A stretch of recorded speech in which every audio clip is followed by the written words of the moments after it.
Well, hello, ladies and gentlemen. Today, I will be discussing chapters 5 and 6 of Mary Shelley's Frankenstein. Chapter 5 is a significant chapter in that finally, after several years of work, Victor succeeds in bringing his monster to life. As he describes here right at the beginning, it was on a dreary night of November that I beheld the accomplishment of my toils. With an anxiety that almost amounted to agony, I collected the instruments of life around me that I might infuse a spark of being into the lifeless thing that lay at my feet. It was already 1 in the morning.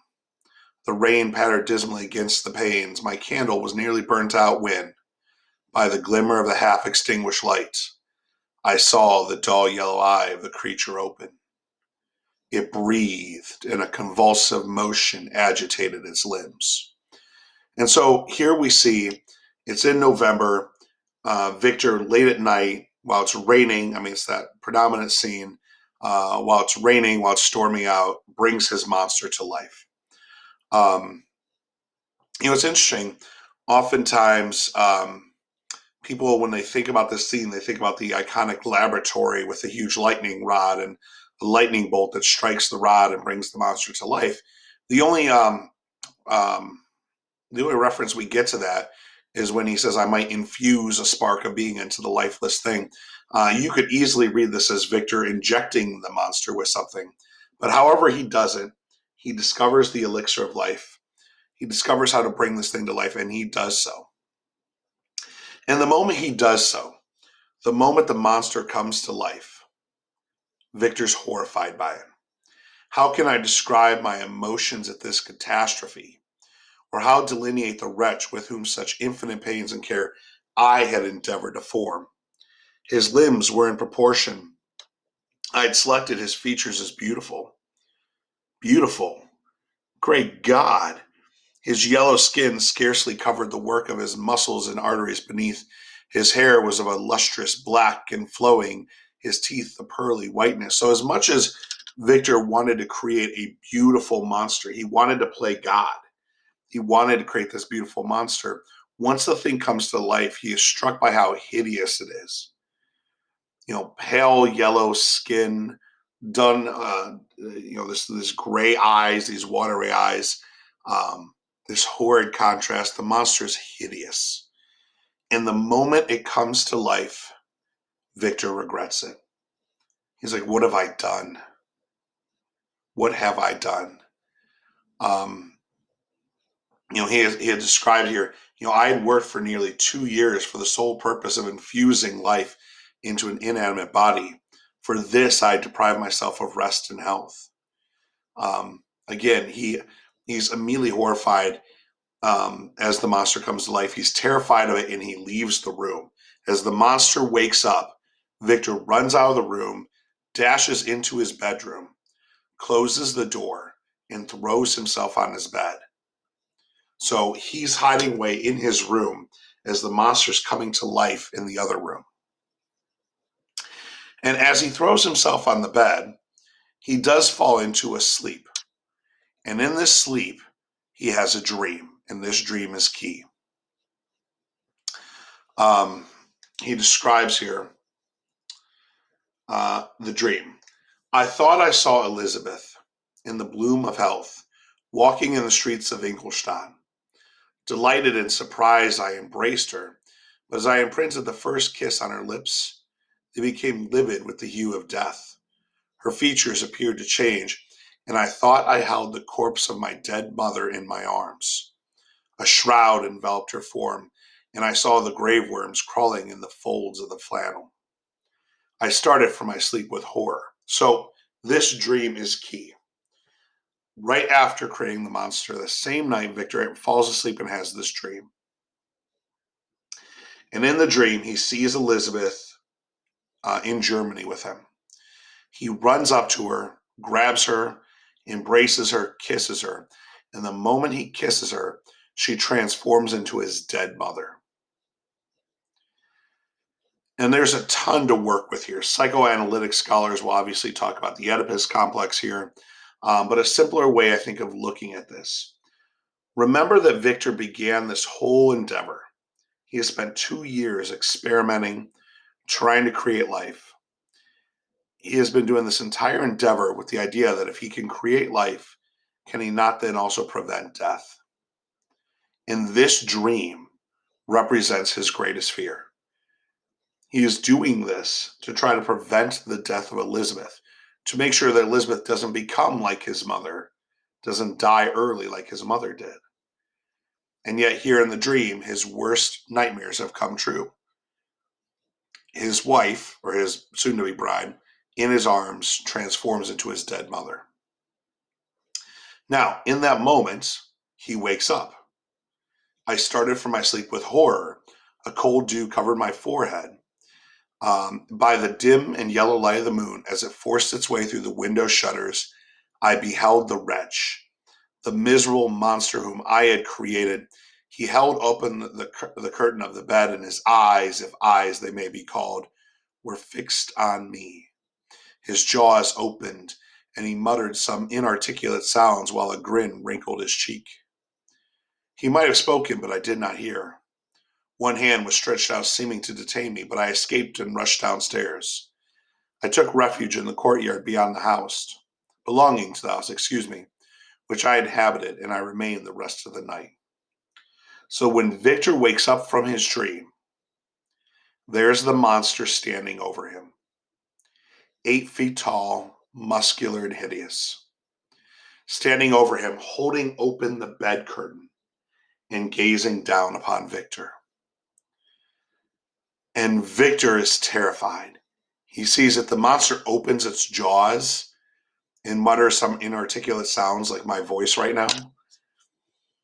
The monster tries to speak to Victor, but Victor is terrified by it, runs out of the room, runs out of his apartment, runs down into a courtyard next to his apartment, and spends the rest of the night there. He leaves the monster up in his apartment.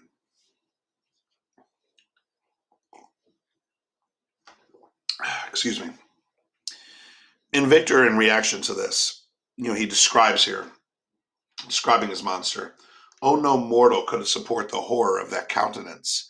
A mummy again endued with animation could not be so hideous as that wretch.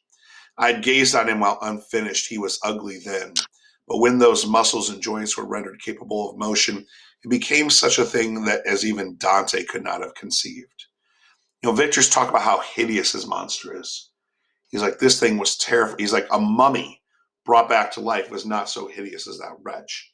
And in this little paragraph here, he makes reference to Dante. He's making reference to the Italian poet Dante Alighieri.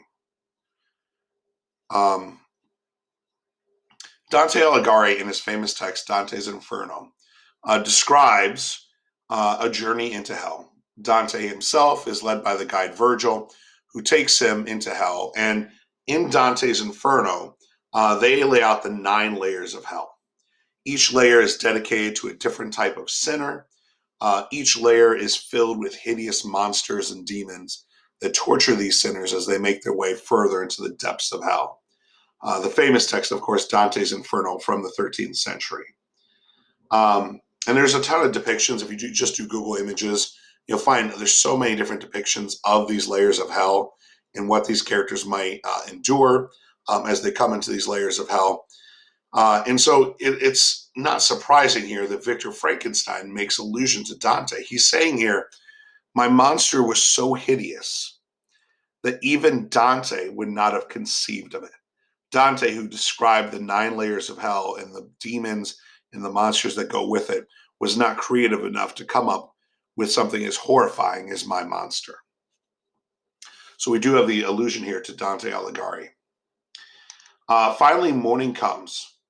And as morning comes, Victor finally leaves the courtyard. Again, leaves his apartment. The monster's still up in his apartment, or at least we think, and walks out into the streets of Ingolstadt. And as he walks out into the streets of Ingolstadt, he's obviously agitated. He hasn't slept. He's freaked out. He knows there's a monster up in his apartment. He's dealing with all these implications. As he describes here, he says, "I was like one who on a lonely road doth walk in fear and dread, and having once turned round walks on, and turns no more his head. because he knows a frightful fiend doth close behind him tread. Now, this is an exact stanza from Samuel Taylor Coleridge's Rime of the Ancient Mariner. Mary Shelley employs this here to describe Victor. Victor is, this morning, as he's walking through Germany, like one who on a lonely road doth walk in fear and dread. He's walking down the road, almost afraid to look back, afraid that his monster will be after him. And having once turned around, walks on and turns no more his head. You know, when you're fleeing from a monster, you always look back once. And why? Because he knows a frightful fiend doth close behind him tread. Victor's afraid to look back because he knows the monster's out there. So again, he makes allusion. I want to point out again, this allusion's not by accident. You know, Mary Shelley is a young girl. Remember who her father was. You know, Godwin was well revered. He had a lot of famous dinner guests. And we do know that one evening, when Mary Shelley was a little girl, Samuel Taylor Coleridge visited their house. And that evening, he sat by the fire and recited Rime of the Ancient Mariner. And there's no doubt that Mary Shelley was greatly impacted by Rime of the Ancient Mariner. I will point out again that Victor Frankenstein is our Ancient Mariner.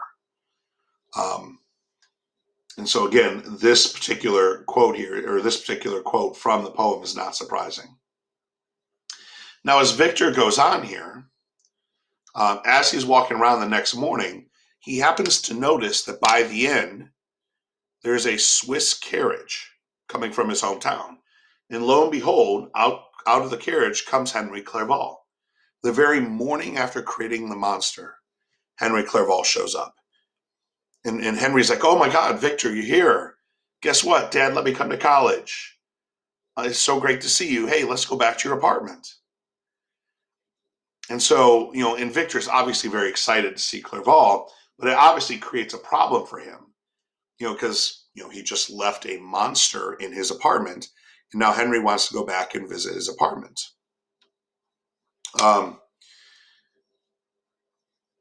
And so Victor here now has to go back to his apartment. And it's this paragraph's almost a little bit funny when you think about this.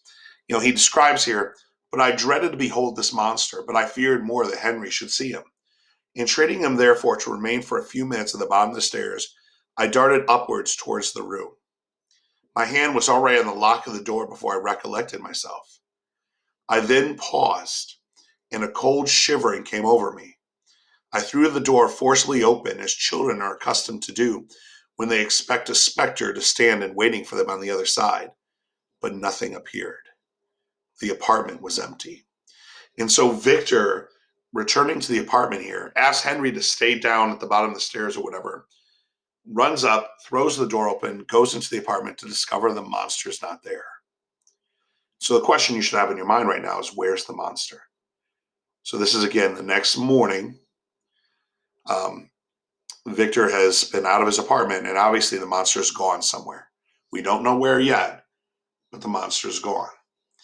And at the end of this chapter here, you know, Victor is so agitated by the thought of his monster that it's out there somewhere, and now he doesn't know where. The Victor falls into the first of what I will describe in this text as fits and fevers. He almost falls into a coma. You know, in his apartment, he starts to act very strangely. You know, he starts to cry out. Henry's watching him. And he starts to cry out, "Do not ask me," cried I, putting my hands before my eyes, for I thought I saw the dreaded specter glide into the room. He can tell. Oh, save me, save me. I imagined that the monster sees me, and struggling furiously, I fell down in a fit.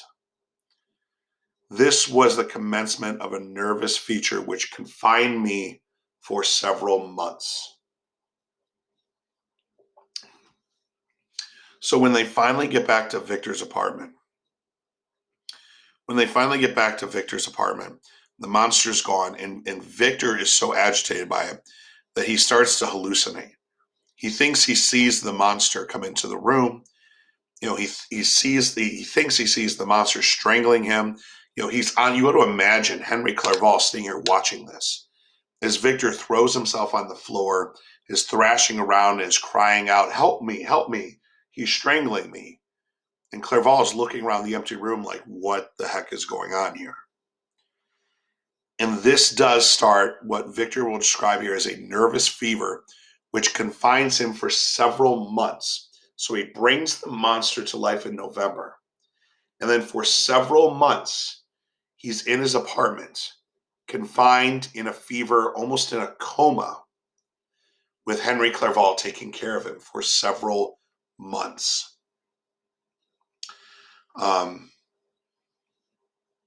Okay. And then as we move into chapter 6, during these several months that Victor is confined in Germany, in chapter 6, he receives a letter. This letter is from Elizabeth Lavenza. In the letter, Elizabeth talks about her concern for him. She wants him to get better. And the most important part about this letter is the introduction to the character of Justine Moritz. Make sure you pay close attention to who this character is. Whereas it might seem in chapter 6 that her appearance is a bit innocuous, like she doesn't really advance the plot, she will be important later. So make sure you pay close attention to who Justine is and what her relation to the Frankenstein family is. And that's pretty much it for chapters 5 and 6.